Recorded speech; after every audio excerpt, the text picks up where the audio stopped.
Welcome to Express Checkout. We're thinking about the Bible.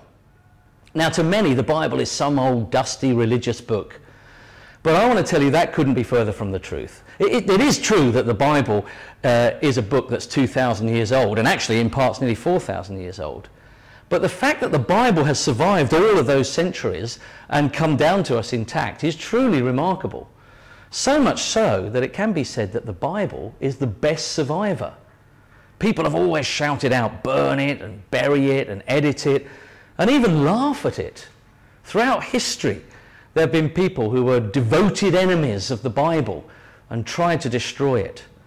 In fact, I think you could say that no other book in history has been subjected to such scrutiny and critical analysis and hatred as the Bible. But people have always failed, which is interesting because God says in the Bible, heaven and earth will pass away, but my words will never pass away. There was a man called Voltaire. He was a noted French skeptic. And he ridiculed the Bible, and he tried to destroy people's trust in the Bible. He died in 1778. But prior to his death, Voltaire boasted that in 100 years from his time, Christianity and the Bible would be swept from existence and pass into history.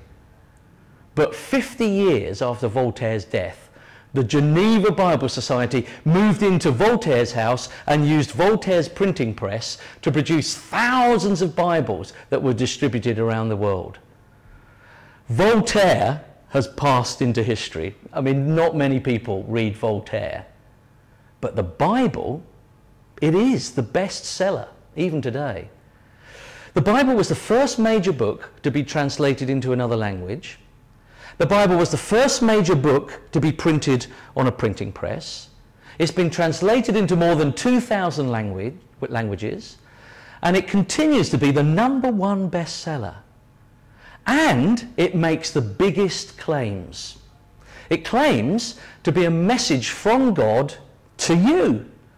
I mean, nearly 4,000 times in the first part of the Bible, there are sentences such as, God said and God spoke. And this is God's word. Now, I want to give you a number of witnesses to the Bible claims that will deal with a number of objections that people sometimes have. So, it's a bit like a sort of courtroom case I want us to think about, where you bring the witnesses in. And in this case, we're bringing the witnesses in on behalf of the Bible. You can click on the one that interests you, or you can work through all of them.